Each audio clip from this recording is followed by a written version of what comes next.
bit excited to get going on this one today.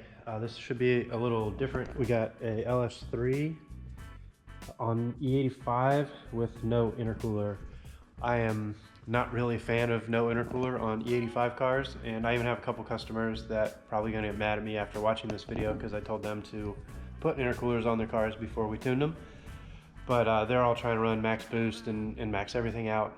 This one, we're not going to turn it up quite as much, so it should be a little bit more reasonable. The other side of it is I did not know that this did not have an intercooler on it until it got here, so kind of is what it is. The other thing is last night, stayed around for a little while Mainline logged into the dyno and did a software update, and then I finally got around to making some harnesses and actually tapping into the CAN system on the Holley ECUs and importing all of that data real time into the dyno. So we should be able to do some cool overlays and things of that nature. So I'm going to spin this around, throw it on the dyno, and we can get started. So this actually has been tuned previously. I guess I had some running issues and the owner wanted to get it sorted out. It's always interesting to hear how people sort of describe their problem with vehicles. You know, some guys will have a car that runs 99.99% perfect and they'll have like one little oddball thing and they like freak out about it. And then like in the case of this car, he made it sound like it just had like a little stumble. But when I got in it to drive it from the parking lot into the shop, I was like, oh my God, this thing runs horrible. So before I got started, very first thing I did was pull the plugs out of it, or at least started to. And they were also tight. Actually, I had to call the customer and say, hey, there's a strong possibility I'm gonna break these spark plugs getting them out. Do you want me to keep going or what do you want to do? So let me show you the plugs that came out of it. Hopefully this will zoom in enough that you can kind of see. Probably don't have to zoom in to sort of see just how bad these are. These might be some of like the worst spark plugs I've seen on a car that hasn't had the same plugs in it for 120 years. So luckily I was able to get all the plugs out without breaking anything with a little finesse. Put new plugs in. Obviously it ran a lot better, but there's still some miscellaneous stuff that needed to be touched up. And I converted everything in the file. I converted it from speed density to volumetric efficiency. Like just went through all of it. It's all changed over. After getting it up and running and idling, not even probably 3 minutes later, I noticed cool temperature was high, so I had to troubleshoot and figure out what was going on with the fans. Found some wiring problems and things like that. So kind of hoping and praying that we're past all of the issues and hopefully the rest of this will go pretty smooth. This thing's actually in really good shape and they've gotten rid of a lot of stuff to make it somewhat reasonable to work on. Usually I cringe when I get inquiries about tuning these cars because you can't get to anything. You got to have reconstructive arm surgery after you put a set of spark plugs in it, and kind of as a result of all that, you look under the hood and it looks like somebody hired like a cement truck of diarrhea to come and just spray shit all over the engine bay. So to see one that's put together nice and clean is cool. So I like this car. I like the color. Hopefully it will cooperate with us. Have the dash unhooked. I unplugged the dyno just to spin this thing around, but this hasn't started in a couple of days, so let's see how the cold start is. Well, I guess by a couple of days, I mean since yesterday.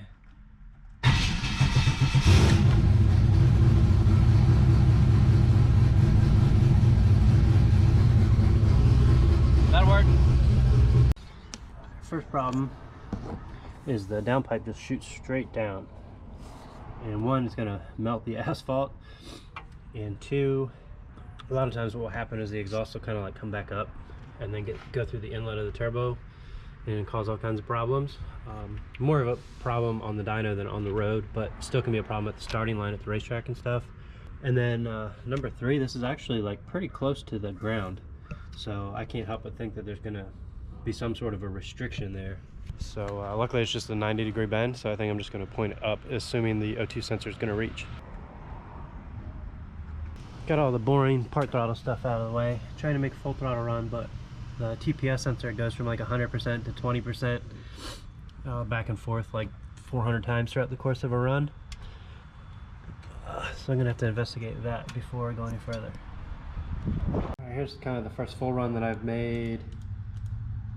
We're basically 400 horsepower, 4 pounds of boost, but here you can see as a throttle position, it's dropping like crazy. It looks 100% worse than the log, and closed loop's turning on and off as a result of it. I just ordered a new TPS sensor. I tried pulling it all apart, cleaning it, put it back together. That didn't work. Just ordered a new one from AutoZone, and unfortunately that means there's 100% chance I'm gonna get the wrong sensor. So I'm not sure what I'm gonna do if that happens. So keep our fingers crossed that they actually bring the right one. All right, took about 5 minutes shy of 2.5 hours to get a sensor. So I'm gonna warm the car back up, and damn, I hope this takes care of it. A little waste of time. I hate ordering stuff from there.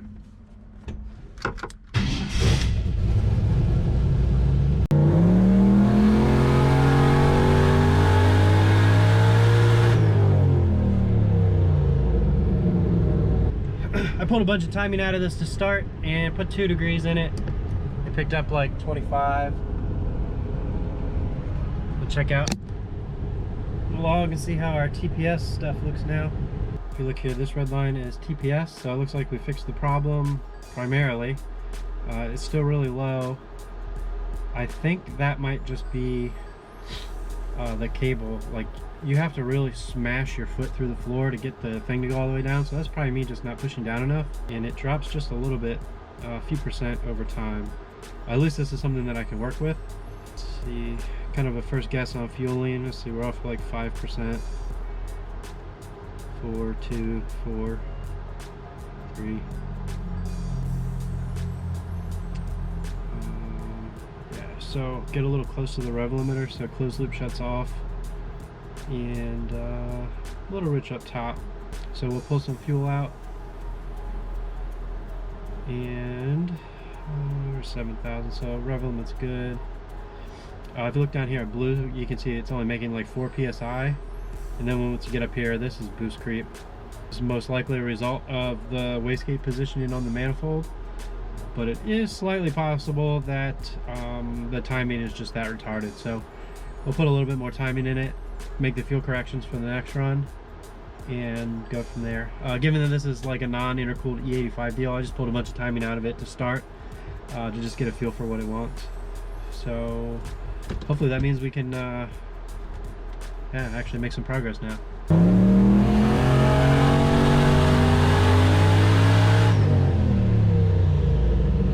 460.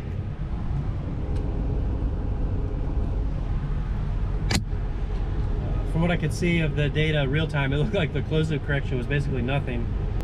Let me save this, open it, all that, and we'll look at it. This was really just, like I say, 2 degrees basically everywhere, and then making fueling corrections based off of the last log. So -1, -2, 3, 0, 1, 2, 0, 1. I'm going to put just a touch out, too much up top. So basically at 2%, I'm not going to worry about that. We'll turn the boost up a little bit more. Actually, no. It still likes timing. So let's see. Let me look, see what I got in there, and then we'll try either 1 or 2 more degrees. It just picked up so much, I'm probably gonna go with 2. Like sick as hell. I feel like I'm gonna die. I actually did a like COVID test or whatever, and I'm good in that department. Side effects of having a 3-year-old that goes to school, bring home everything. Alright, I basically put back all the timing that I initially pulled out of it on this run. So I should pick up some power, and we're going to consider that good on timing, and then we'll start turning the boost up a little bit. I only changed the fueling up at like max RPM, and it was like 1% or something. So this is basically just all timing on this one.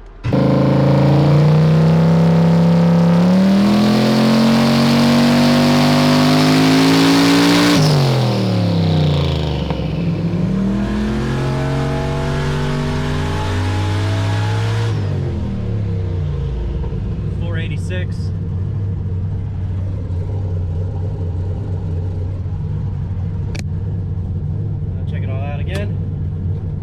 Running nice and clean, that's always the most important part to me. So unfortunately I don't have time today, but this is going to open up a bunch of cool opportunities in the future. This is actually ignition timing from the ECU. See smaller change, smaller change, smaller change, and then a larger change.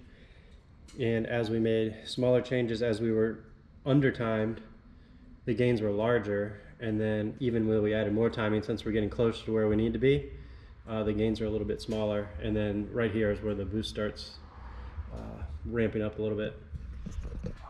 So considering that we can use not all, but a large majority of all the different ECU channels, this will give us a pretty cool opportunity to tinker around and make some cool videos. And the dyno actually has some pretty cool like different screens and stuff for finding MBT at part throttle. And the way that does it is really cool. So I'm pretty excited to show you guys that stuff. But you can thank AutoZone for basically wrecking this whole video. Just, activated this to run all the time just to verify that it's working.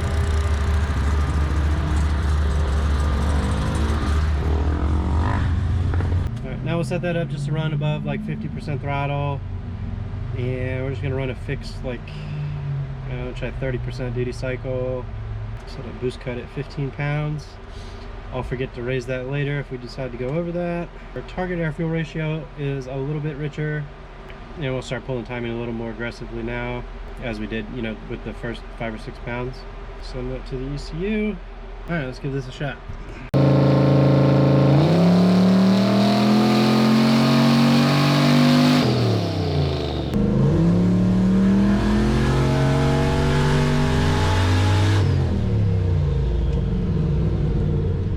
Looked like it went up just barely. Let me verify that in the log, and then we might just have to go up on duty cycle a little bit. The boost control on this is just trial and error. You try different duty cycles and you see what the boost is. If you see here, we got 30% duty cycle.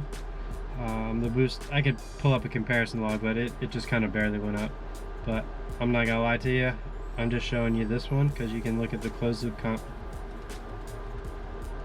and see that it is basically, oh man, well I suck out there, but everywhere else, it's sort of funny. You can do this like all day, every day, and draw some like squiggly lines, but when you can get something like that proper, you still get just as excited on the 10,000th time as you do it on the first time. So we'll throw another 10% duty cycle at it, and this is a 3-port solenoid, so don't go in 10% increments on a 4-port solenoid, because the boost will go up way higher, and I'm honestly not sure how high we're going to go on boost on this one, so it'll be interesting to see.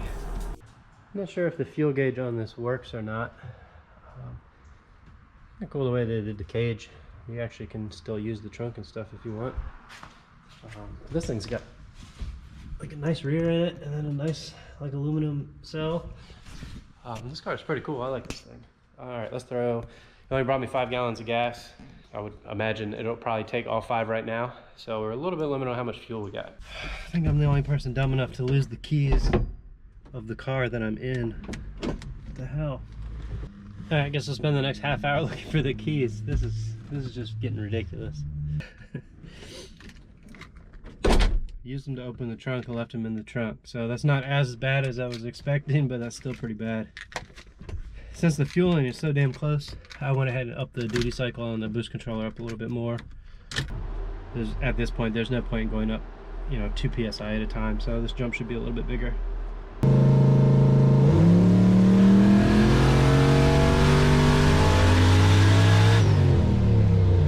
520, but it looked like the boost went up like a pound or something.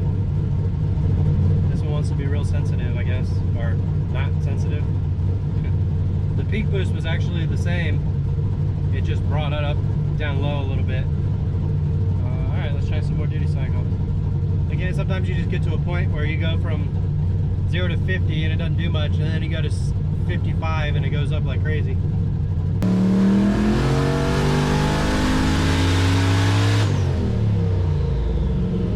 All right, now it looks like a normal car. 632. The graph looks more normal. All right, so you can see here one of the advantages of CO2 is at this point right here there's only 1 psi available of pressure to apply to the top of the wastegate. This is where if we had CO2 we could put 100 psi there if we wanted. So there's big advantages to CO2. I see why some guys on some street cars don't want to do it, but if you drag race it's definitely worthwhile. All right, so we had a max PSI of 6 before, so far we're at 7, 8. Gotta take a little fuel out.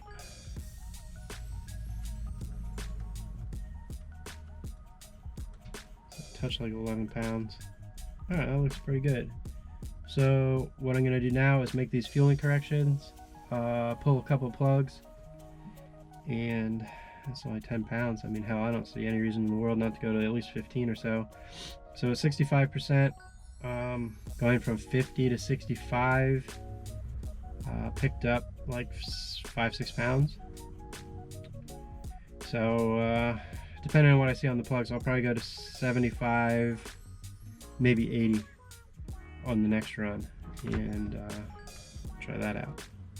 You can see obviously more boost, more power. Here's where it went up a little bit, and as boost comes up, our timing comes down. Yeah, here's boost.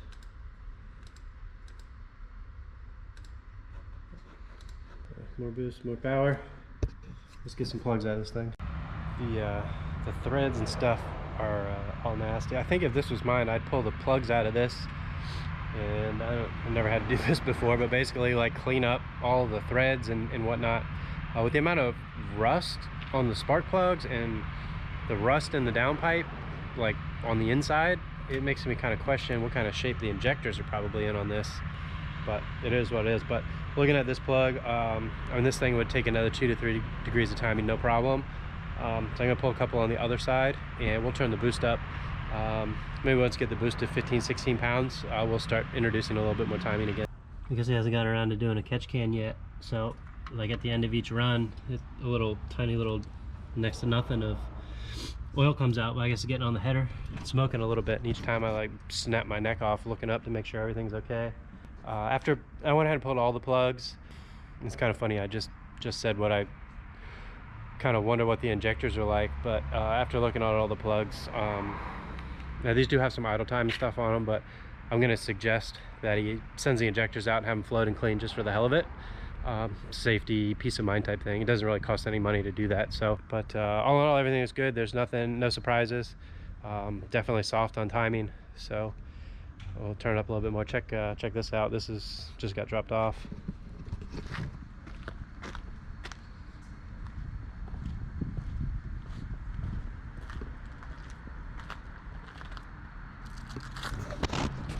He's been a customer forever, even back in the Honda days, and I kind of gave him a hard time about it when he dropped this off right now. When he started this project, this thing painted in good shape was worth $3 grand, but now that the world has changed over the last couple of years, like throughout the duration of his project, this thing's probably worth $15,000-$20,000 now. So it's not often that you can build a car and have it appreciate in value.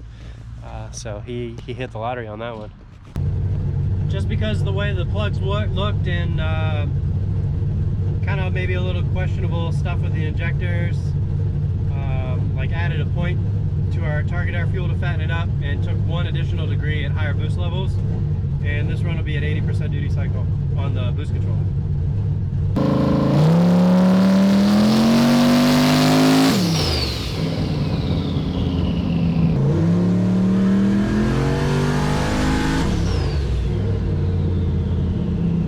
Remember when I said I'd forget to turn that boost cut off? I am deadly consistent with that. Alright, let me check this out, see if I want to make any changes before the next run. It was kind of holding right there too, so that would probably make, well shit, RPM's still pretty low, so never mind, I'll shut up. Alright, everything in the log actually looked so good. I threw a little bit more duty cycle at it.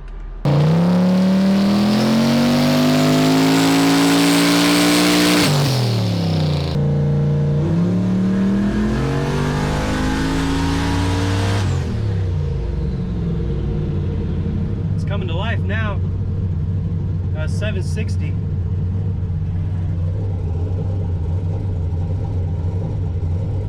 TPS is starting to drop a little bit more.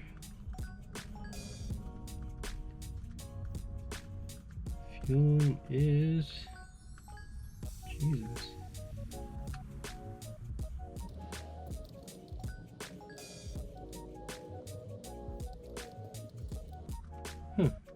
Actually went to open loop for a second, so I'll investigate, try and see if I can figure out why I did that. And I know what I want to show.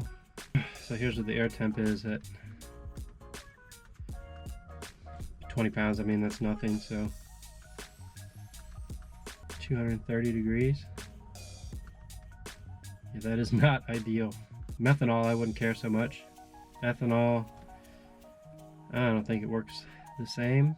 And this would actually go up pretty significant once you start running, you know, 30-40 pounds. It's pretty interesting. All right, now I got a decision to make. So we're at 760, just shy of 20 pounds. I guess it touches 20 right at the very end. All right, I'd really like this thing to make 800. So let me figure out how I'm going to do that. All right, I'm kind of suspecting I'll make 2 more runs. I'd like to make 1 more, but the right thing to do is to make 2 here. That timing is still soft. I'm gonna try a little bit of timing, and if that doesn't give us what we want, then we'll try just a little bit more boost. Oh yeah, should get above right here. Start pulling a little more aggressively. All right, and the nice part about this dyno is I can actually watch the horsepower curve real time as I'm making the run. So if I get to a point and I see that our timing isn't doing anything, then I can just abort the run. That's pretty soft. I don't think it's going to make it up quite to 800, but if it could pick up like, I don't know, 15 or so, I'd be pretty happy with that.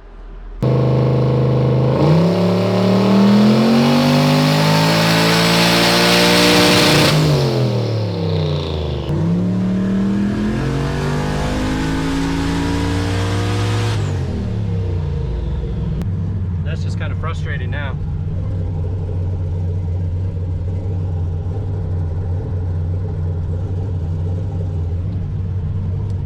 The graph is so clean.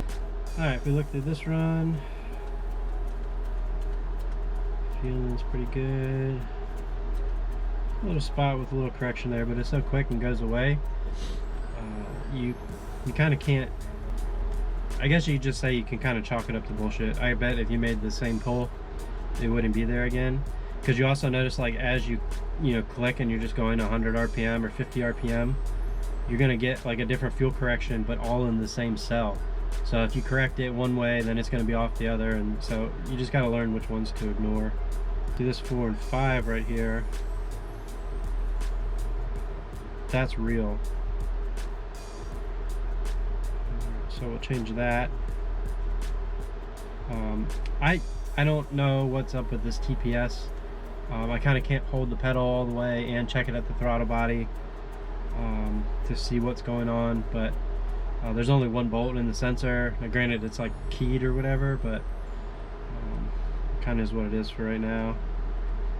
So you see the same 85% air temps through the roof, and max boost. Actually, it touched 20 before, it touched 19 this time. So I was a little farther off on timing than I thought, but also keep in mind that this thing has no intercooler on it, 250 degree air temp, so kind of playing it safe. I don't know, there's other guys that just rip on shit and tear people's stuff up and not care, but anytime we have something like go bad here, it like bums me out for several days at a time. So I'd rather be down 10 or 20 horsepower and have my customers enjoy their cars, unless it's those people that specify like, hey, I want just absolutely everything, and then there's a conversation that's had about, you understand the risk associated with this, right? So 790. So do we throw a degree back in it, or do we put a pound of boost in it? Let me think on it. So what you want to do? All right, I went back and forth on this, on which way do I want it to go. Considering how much power it just picked up from a little bit of timing, we're gonna go the timing route. I pulled a couple more plugs. Definitely still good to go on that. You know, they agree that some more timing is okay. And I kind of, with no intercooler on this, really what what made me make my decision is that I was like, no intercooler, I want to keep this thing under 20 pounds. And so here we are. So we'll try this. If it doesn't pick up any power and do what it needs to do here, then we'll turn it up. I'm not too worried about that, but yeah, sometimes you need something to make the decision for you.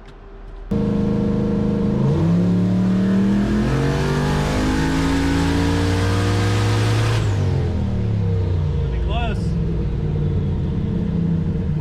Did it.